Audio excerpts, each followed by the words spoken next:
मैं हूँ आपके साथ एडवोकेट रेशमा नीफ और आप देख रहे हैं मेरा legal awareness news channel RH news. तो दोस्तों आजकल जो SIR चल रहा है, मैं इस बारे में आज बात करूँगी। बिहार से ये शुरू हुआ था और अब हमारे यूपी में भी ये SIR हो रहा है। SIR मतलब स्पेशल इंटेंसिव रिवीजन, सघन तरीके से मतदाता सूची की पहचान करना और उसमें ये देखना कि ऐसे लोग तो नहीं जुड़ गए हैं उसमें जो दुनिया से जा चुके हैं, ऐसे लोगों के नाम काट देना। और ऐसे तो लोग नहीं हैं जिनके कई कई वोटर ID कार्ड हैं और वो यूपी में भी दे रहे हैं वोट और बिहार में भी दे रहे हैं और इधर भी दे रहे हैं। खैर जहाँ जहाँ इलेक्शन होने वाले होंगे वहाँ तो SIR होगा ही। अच्छा, कुल मिला के मुझे ये कहना है कि जैसे कि आप ये फॉर्म देख रहे हैं, इस तरह का फॉर्म BLO ने आपको दिया होगा। ऑनलाइन भी बहुत सारे लोग इस फॉर्म को भर रहे हैं, लेकिन ऑनलाइन वही लोग भरें जिनको ऑनलाइन अच्छे से जानकारी हो और अच्छे से ऑनलाइन भरना आता हो, जिनके पास सारे एविडेंस सारे मौजूद हों, वही ऑनलाइन भरें। क्योंकि ऑनलाइन में अगर कोई मिस्टेक्स हो जाती है, कोई त्रुटि हो जाती है, तो आप उसको कैसे करेक्ट करेंगे उसको सबमिट करने के बाद। ऑफलाइन अगर आप दे रहे हैं तो कोई भी आपको अगर जो भी गलती हो जाती है तो BLO आपको बताएंगे, या जो जानकार लोग हैं वो बताएंगे, या जो पहले सक्सेसफुली भर चुके हैं वो आपको बता देंगे। तो इस तरह से आप उसको करेक्ट कर सकते हैं। दूसरी बात ये है कि जैसे ये फॉर्म है, इस फॉर्म की आप 2-3 कॉपी ज़रूर करा लीजिएगा, क्योंकि जब BLO आपको ये फॉर्म दे देंगे, 2 ही फॉर्म देंगे, एक आपको भरना है और एक आपको अपने पास रख लेना है, भर के BLO को देना है। तो इसलिए ये फॉर्म की फ़ोटोकॉपी हो जाएगी। तो अगर आपसे गलत हो भी गया किसी तरह से तो आप दूसरा फॉर्म भर सकते हैं, क्योंकि आपको फॉर्म दोबारा नहीं मिलेगा, इसलिए ये कहा जा रहा है। अच्छा, और एक बात मुझे ये कहना है कि जो आपको बिल्कुल सही से पता है आप वही भरेंगे। अगर आपको किसी चीज़ में कन्फ्यूज़न लग रहा है, कोई चीज़ में लग रहा है कि ये गलत हो सकता है, कोई कॉलम भरने में कोई भी दिक्कत आ रही है, तो आप उस कॉलम को छोड़ सकते हैं या बाद में पूछ के लिख सकते हैं या छोड़ ही सकते हैं। लेकिन जो बेसिक आपकी जानकारी है वो आपको ज़रूर भरना है, जैसे कि जन्म तिथि है, ठीक है। और अगर आपका नाम पहले गलत था तो भी गलती रहेगा, आप गलती भरे, भले ही आपने बाद में सही करवा लिया हो। आधार संख्या ये तो ऑप्शनल है, अगर आप दें तो ठीक है, अगर आपके पास है, नहीं देते हैं तो भी ठीक है।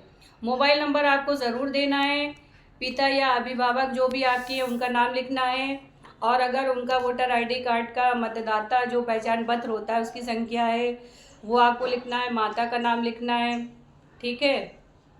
माता का वोटर ID कार्ड है तो लिखना है।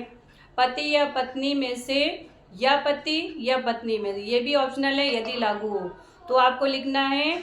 और अगर इनका वोटर ID कार्ड है तो उसका भी नंबर आपको लिखना है। अच्छा, जो ये वाला कॉलम है, ये वाला, ये आपको भरना ज़रूर है, ये अपने बारे में आपको लिखना है, इसमें जानकारी देना है। जैसे कि निर्वाचक, यानी कि आप जैसे भर रहे हैं, ठीक है, आपका जो भी नाम है XYZ वो आपको लिखना है इसमें। और अपना जो वोटर ID कार्ड अगर आपके पास पहले कभी का रहा हो और वो कैंसिल हो गया उसको आपको नहीं लिखना है। जो जिससे आप वोट कर रहे हैं, जो अभी का वोटर ID कार्ड है जिससे आप वोट कर रहे हैं, तो उसी का आपको नंबर इसमें लिखना है, ठीक है। संबंधी क्या है, आप मतलब आपके पिता कौन है, क्या है, तो उनसे क्या संबंध है आपका वो लिखना है। ज़िला आपका क्या है, जैसे कि मेरा ज़िला लखनऊ है तो हम लखनऊ लिखेंगे, ठीक है। राज्य का नाम क्या है, हमारा राज्य जो है उत्तर प्रदेश है तो हम UP लिखेंगे। अच्छा, विधानसभा क्षेत्र निर्वाचन क्षेत्र की संख्या आपकी क्या है, जैसे कि हमारा लखनऊ पश्चिम है, अब इसकी संख्या क्या है तो वो संख्या लिख देना। भाग संख्या, क्रम संख्या, सब आपको वोटर लिस्ट से मिल जाएगा, आप वोटर लिस्ट में देखें।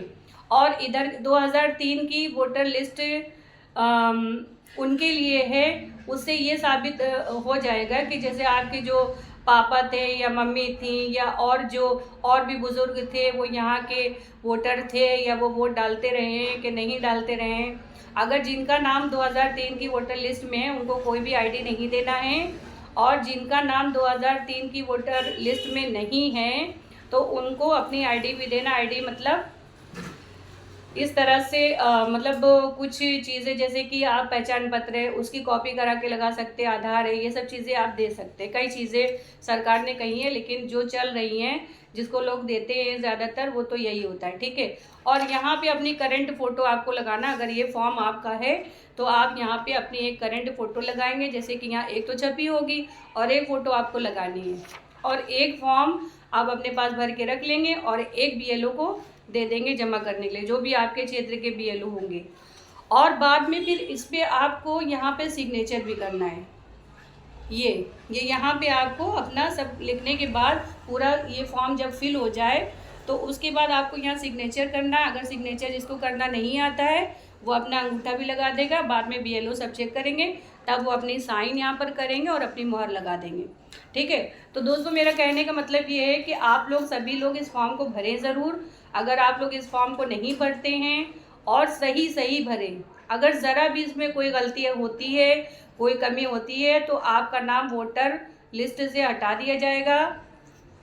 और अगर वोटर लिस्ट से नाम हट जाता है तो फिर आप नागरिक यहाँ के माने जाएंगे, नहीं माने जाएंगे। हालांकि अभी ये निश्चित नहीं है, ये कुछ भी नहीं कहा गया ऐसा, लेकिन ये है कि जो वोटर होता है, जो देश का नागरिक होता है, वो वोट देता ज़रूर है।